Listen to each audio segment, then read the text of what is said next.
नमस्कार दोस्तों, आपका स्वागत है हमारे चैनल में जिसका नाम है टेक्निकल एंड मैकेनिकल सुमन। तो दोस्तों, क्या आपके घर में बिजली आज के सुपर हीरो की तरह गति है, कभी अप कभी डाउन, यानी कि जैसे कि उसकी फिल्में कभी फ्लॉप होती है कभी हिट होती है, उसी तरह कभी आपकी वोल्टेज 100 हो जाती है, कभी 200, कभी 300, यहाँ तक कभी 350 ऐसा होता है। तो दोस्तों, आप सही भी जगह पे आए हैं।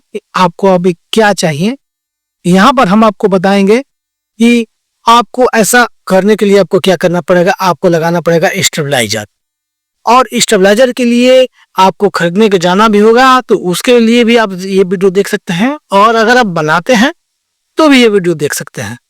सबसे पहले आपको जानना पड़ेगा कि वोल्टेज हमारे यहाँ स्टेबलाइजर खरीदने और बनाने से पहले दो चीज आपको जाननी जरूरी है। एक, आपकी वोल्टेज रेंज क्या है, यानी कि पोल पर से जो आपकी वोल्टेज आ रही है उसकी रेंज क्या है। उसके बाद दूसरी चीज आपको जाननी होगी कि आपके लोड की कैपेसिटी क्या है, यानी कि लोड आपकी कितनी जरूरत है। जैसे मान चलिए कि 100 सिंपल घर है तो वहां पर 3 केवी से 5 केवी चाहिए, लेकिन अगर कोई बड़ी घर है तो वहां पर आपको 5 केवी से 10 केवी चाहिए, और कोई बहुत बड़ी घर है तो वहां पर 5 केवी से लेकर 10 केवी से लेकर 15 केवी तक चाहिए। बहुत सारे घरों में ऐसा होता है कि एसी के लिए अलग से व्यवस्था नहीं किया जाता है, तो अब उसके लिए 15 केवी के स्टेबलाइजर चाहिए। जैसे कि मान लीजिए 2 घर में एसी 2 लगा हो, उसके लिए 15 केवी के स्टेबलाइजर दीजिए। लेकिन अगर आपको एसी और लोड डिवाइड करने का व्यवस्था है और डिवाइड कर सकते हैं तो बढ़िया है कि आप 5-5 केवी का ही स्टेबलाइजर लीजिए, 6-6 केवी का ही लीजिए, क्योंकि इसमें आप काफी सहूलियत होगी। पहली सहूलियत क्या है कि अगर 5 केवी लीजिएगा तो उसका वेट कम होगा, 15 केवी लीजिएगा तो उसका वेट ज्यादा होगा। रखने में, ले जाने में, मैकेनिक्स के पास ले जाने में, सब कुछ करने में आपको प्रॉब्लम होगी। ये आप कर सकते हैं। अब चलते हैं हम लोग स्टेबलाइजर की ओर। तो दोस्तों, स्टेबलाइजर में मुख्य चीज क्या है? मुख्य चीज उसका दोस्त जो है वो ट्रांसफार्मर होता है। वो कैसा होता है, जब हाई वोल्टेज आती है तो वो अपने आप को सिंक कर लेता है, पतला कर लेता है कि आप हाई वोल्टेज जाइए, मैं उसको कंट्रोल कर लूंगा। अगर लो वोल्टेज आता है तो वो अपने आप को मोटा कर लेता है पावर जिम की तरह, ताकि कितने हो मैं उसको संभाल लूंगा। तो ट्रांसफार्मर जो है उसके दोस्त की तरह होती है, एक फ्रेंड की तरह होती है, तो उसको ज्यादा देखभाल करना चाहिए। उसी पर सारा स्टेबलाइजर का खेल है।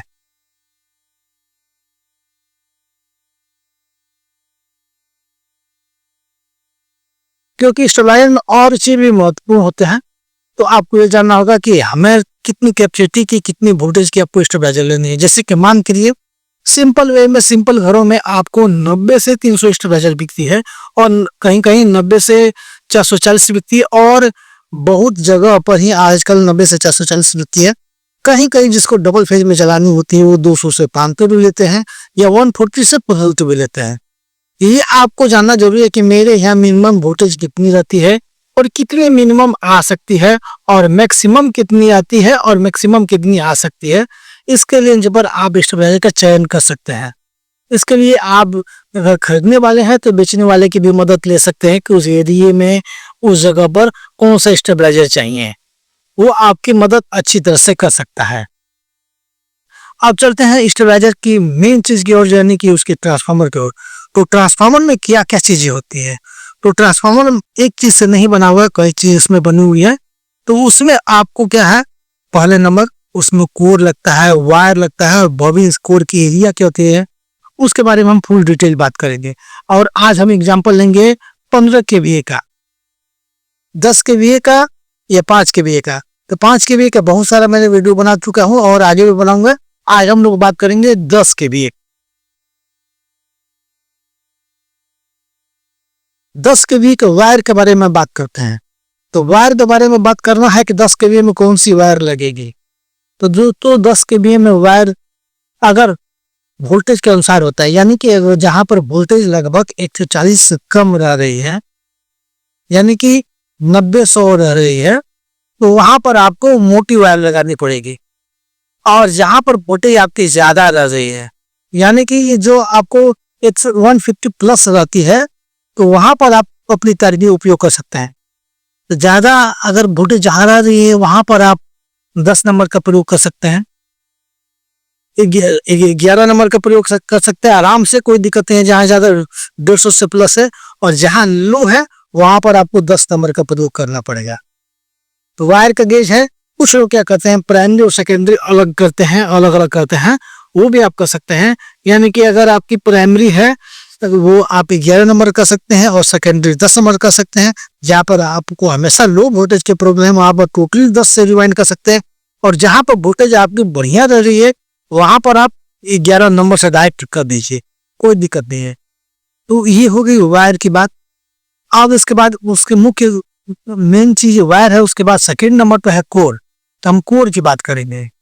उसको आप 3 तरह के बोर में बना सकते हैं, 7B, 10 नंबर और 8B, सॉरी 7B, 8B और 8 नंबर कोर में, तीनों कोर में बना सकते हैं। तीनों का अलग अलग मतलब कि डाटा होगा, तो तीनों का डाटा मैं अलग अलग आपको वीडियो बनाऊंगा। इसमें मैं आपको 8 नंबर का बताऊंगा। तो ये हो गई कोर नंबर की, आपको 7B में बनाना है कि 8B में बनाना है कि 8 नंबर में बनाना है। तीनों में आपका 10 के भी बन जाएगा। लेकिन अगर आपको दिमाग में है कि हमारा जो है ट्रांसफार्मर 90 से 3 से बनाना है तो आप 7B कोर में बनाइए। अगर आपको 140 से 440 तक बनाना है तो आप 8 नंबर बनाइए, या 90 से 300 बनाना है तो 8 नंबर बनाइए। लेकिन अगर आपको 90 से 440 बनाना है तो 8AB में बनाइएगा तो बढ़िया रहेगा। यहाँ पर जहाँ पर आप देख सकते हैं कि उसमें लोड जो है 10 के भी प्लस भी हो सकता है, 10 के भी रहता है, तो वहां पर आप 8B में बनाइएगा तो बढ़िया है। लेकिन 10 के तक का अगर लोड है तो 8 नंबर में बनाइए। अगर लोड उसकी कम है तो आप 7B में भी बना सकते हैं। अब तीनों कोर का जो है वेट अलग अलग होता है, यानी कि अगर 8B में कोर बनाइएगा तो कोर आपका ज्यादा लगेगा, 7B में कोर बनाइएगा तो आपका मीडियम लगेगा, और 8 नंबर बनाइएगा तो कोर कम लगेगा।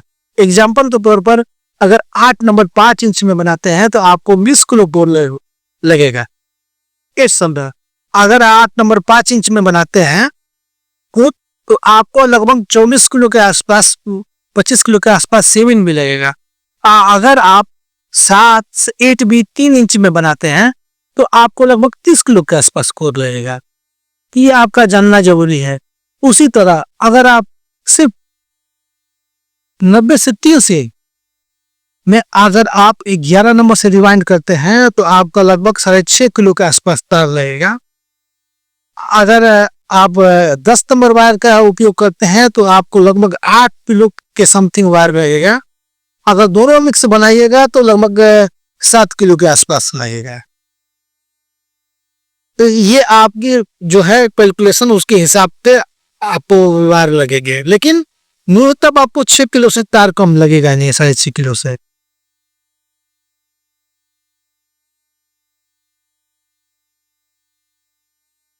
उसके बाद दोस्तों कुछ लोग क्या करते हैं, स्टेबलाइजर की जो ट्रांसफार्मर रिवाइंड कर लेते हैं, ये रिवाइंड में भी कॉमन मिस्टेक करते हैं।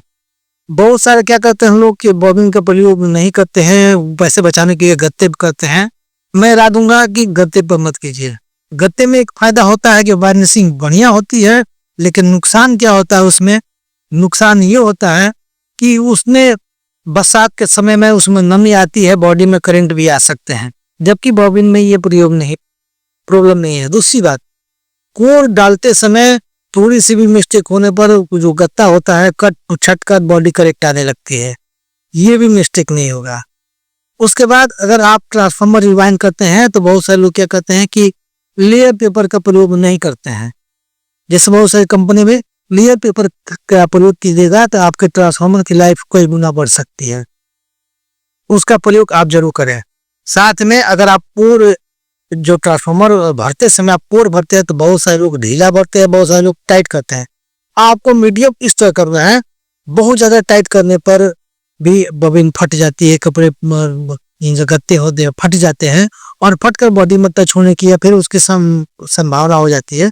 उतना भी टाइट नहीं करना है, क्योंकि अगर हो सकता है कि भविष्य में अभी कभी उसको खोलना हो तो आप खोलते समय कई जो है तोड़ के पट्टी जो है वो बेकार हो जाते हैं, तो ये आपको नहीं करना है।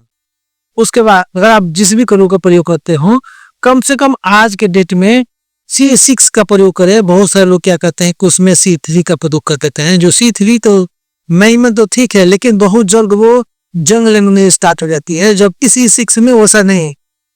C3 में एक और प्रॉब्लम क्या है कि वो ट्रांसफार्मर होती है, ज्यादा हीट होती है, तो थोड़े से बचाने के चक्कर में आप ऐसा ना करें, आप उसमें बढ़िया कोड का प्रयोग करें। उसके बाद अगर आप ट्रांसफार्मर रिवाइंड करते हैं, रिवाइंड की कैलकुलेशन थोड़ी सी अच्छी तरह से रखें, क्योंकि कैलकुलेशन वो चीज है जो जैसे दूल्हे का शर्ट की तरह होता है। अगर शर्ट की फिटिंग गड़बड़ होगी तो सब कुछ गड़बड़ हो जाएगा। उसी तरह ट्रांसफार्मर की कैलकुलेशन बिल्कुल सही होने चाहिए। अगर गड़बड़ होगी तो आपके आउटपुट वोल्टेज का सही से वोल्टेज नहीं मिलेगा, क्योंकि उसमें भी परिवर्तन होगा। तो आपको ये करना जरूरी है। कैलकुलेशन बिल्कुल सही होने चाहिए, स्टिक होने चाहिए। कैलकुलेशन के वो सारे वीडियो हमारे चैनल पे है और इसमें भी आप ये कैलकुलेशन देख सकते हैं। कैलकुलेशन कुछ इस प्रकार रहेंगे।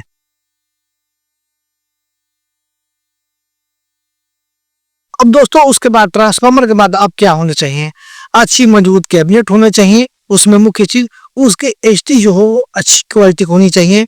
सस्ती क्वालिटी के लेने बिताते इस पर नट यूज हो जाते हैं। उसके बाद उसमें एमसीबी जो है, आप एमसीबी 40 एम्पियर और 61 एम्पियर दोनों लगा सकते हैं। मैं प्रेफरेंस करूंगा कि आप 40 का लगाइए, क्योंकि 40 का लगाइएगा तो कम से कम 50 या 60 एम्पियर लोड होने पर ही वो ट्रिप करेगा। तो आपको चाहिए कि 40 एम्पियर लगाए। उसके बाद साथ उसमें रिले जो है, बहुत सारे लोग क्या करते हैं, पैसे बचाने के चक्कर में रिले उसमें डाल देते हैं 40 एम्पियर की। मैं कहूंगा कि आप 40 के बदले 60 डालो तो काफी अच्छा है। टाइमर में आप 40 डाल सकते हैं। इससे क्या होगा कि उसकी लाइफ जो है ज्यादा रहेगी। किट का प्रयोग उसमें अच्छी कंपनी की कीजिए, क्योंकि किट ही वो ब्रेन है, वो दिमाग है जो सारे को चला रही है।